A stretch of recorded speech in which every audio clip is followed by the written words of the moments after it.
Early in the morning, all the head Kohanim and elders met to plan how to bring about Yeshua's death. Then they put him in chains, led him away, and handed him over to Pilate the governor. When Yehuda, who had betrayed him, saw that Yeshua had been condemned, he was seized with remorse and returned the 30 silver coins to the head Kohanim and elders, saying, "I sinned and betrayed an innocent man to death." "What is that to us?" they answered. "That's your problem." Hurling the pieces of silver into the sanctuary, he left. Then he went off and hanged himself.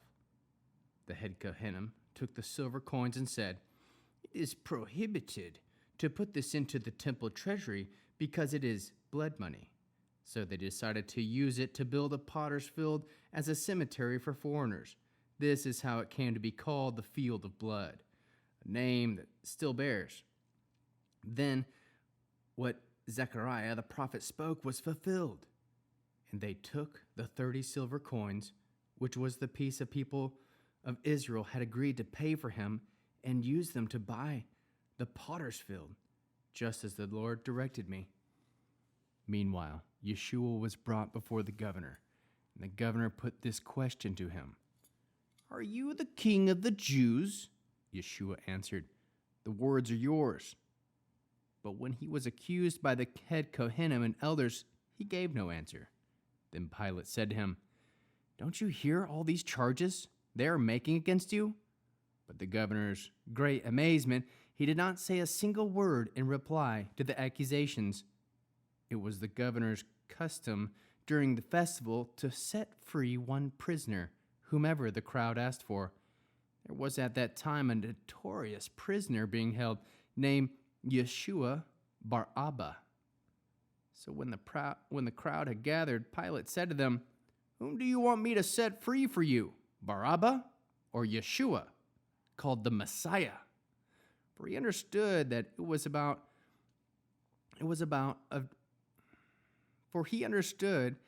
was out of jealousy that they had handed him over. While he was sitting in court, his wife sent him a message: "Leave that innocent man alone. Today in a dream I suffered terribly because of him." But the head Kohanim persuaded the crowd to ask for Barabbas' release, to have Yeshua executed on the stake. "Which of the two do you want me to set free for you?" asked the governor. "Barabbas," they answered. Pilate said to them, "Then what should I do with Yeshua, called the Messiah?" They all said, "Put him to death on the stake! Put him to death on the stake!" When he asked, "Why? What crime has he committed?" they shouted all the louder, "Put him to death on the stake!" When Pilate saw that he was accomplishing nothing, but rather that a riot was starting, he took water, washed his hands in front of the crowd, and said, "My hands are clean of this man's blood. It's your responsibility." All the people answered, "His blood is on us and our children." Then he released to them Barabbas. But Yeshua, after having him whipped, he handed over to be executed on a stake. The governor's soldiers took Yeshua into the headquarters building. The whole battalion gathered around him. They stripped off his clothes and put on him a scarlet robe, woven thorn branches into a crown, and put it on his head, and put a stick on his right hand. Then they kneeled down in front of him and made fun of him. "Hail to the King of the Jews!" They spit on him and used the stick to beat him about the head. When they had finished ridiculing him, they took off his robe, put on his own clothes back on him, and led him away to be nailed to the execution stake. As they were leaving, they met a man from Caesarea named Shimon, and they forced him to carry Yeshua's execution stake. When they arrived at the place called Golgotha, which means place of a skull, they gave him wine mixed with bitter gall to drink, but after he tasted it, he would not drink of it. After they had nailed him to the stake, they divided his clothing among them by throwing dice. Then they sat down to keep watch over him there. Above his head, they placed the written notice stating the charge against him: This is Yeshua, the King of the Jews." Then 2 robbers were placed on execution stakes with him, one on his right and one on his left. People passing by hurled insults at him, shaking their heads and saying, "So you can destroy the temple, can you, and rebuild it in 3 days? Save yourself if you are the Son of God, and come down from the stake." Likewise, the chief Kohanim jeered at him, along with the Torah teachers and elders. "He saved others, but he can't save himself. So he's king of Israel, is he? Let him come down now from the stake. Then we'll believe him. He trusted God, so let him rescue him if he wants him.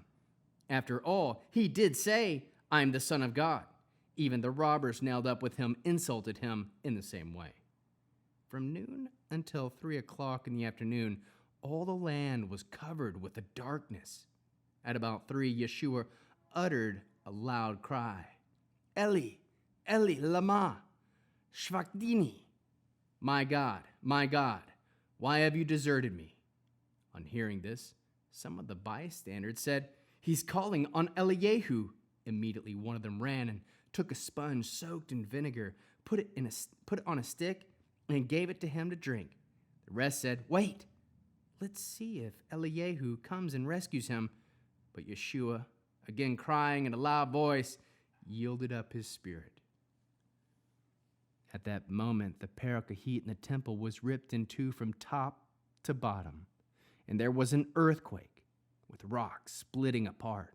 Also, the graves were open, and the bodies of many holy people who had been dead were raised to life.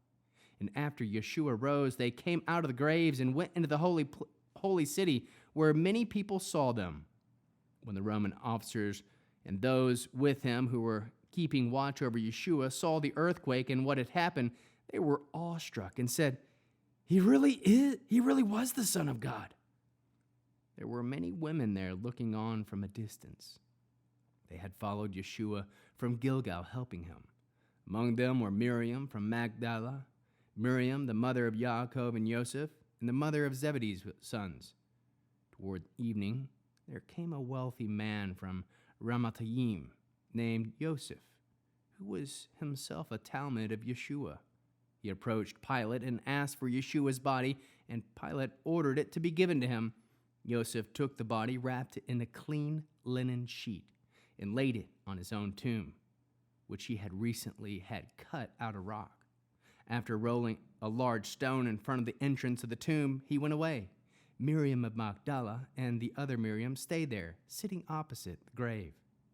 Next day, after the preparation, the head Kohanim and the Prushim went together to Pilate and said, "Sir, we remember that the deceiver said while he was still alive, 'After 3 days I will be raised.' Therefore, order that the grave be made secure till the 3rd day. Otherwise, the Talmudim may come, steal him away, and say to the people, 'He was raised from the dead,' and the last deception will be worse than the first." Pilate said to them, "You may have your guard. Go and make your grave as secure as you know how." So they went and made the grave secure by sealing the stone and putting the guard on watch. After Shabbat, as the next day was dawning, Miriam of Magdala and the other Miriam went to see the grave. Suddenly, there was a violent earthquake, for an angel of Adonai came down from heaven, rolled away the stone, and sat on it. His appearance was like lightning, and his clothes were as white as snow. The guards were so terrified at him that they trembled and became like dead men. But the angel said to the women, "Don't be afraid. I know you are looking for Yeshua, who was executed on the stake. He is not here, because he has been raised, just as he said. Come and look at the place where he lay. Then go quickly and tell the Talmudim he has been raised from the dead, and now he is going to Gilgal ahead of you. You will see him there. Now I have told you." So they left the tomb quickly, frightened, yet filled with joy, and they ran and gave the news to the Talmudim. Suddenly Yeshua met and said, "Shalom." They came up and took hold of his feet and fell down in front of him. Then Yeshua said to them, "Don't be afraid. Go and tell my brothers to go to Gilgal, and they will see me there." As they were going on, some guards went into the city and reported to the head Kohanim everything that had happened. Then they met with the elders, and after discussing the matter, they gave the soldiers a sizable sum of money and said to them, "Tell people his Talmudim came during the night and stole his body while they were sleeping. If the governor hears of it, he will put these things with him and keep you from getting in trouble." The soldiers took the money and did as they were told, and their story had been spread about by Judeans to this very day. So the 11 Talmudim went to the hill of Gilgal, where Yeshua had told them to go. When they saw him, they prostrated themselves before him, but some hesitated. Yeshua came and talked with them. He said, "All authority in heaven and on earth has been given to me. Therefore go and make people from all nations into Talmudim, immerse them into the reality of the Father, the Son, and the Ruach HaKodesh, and teaching them to obey everything that I have commanded you. And remember, I will be with you always, yes, even to the end of the age."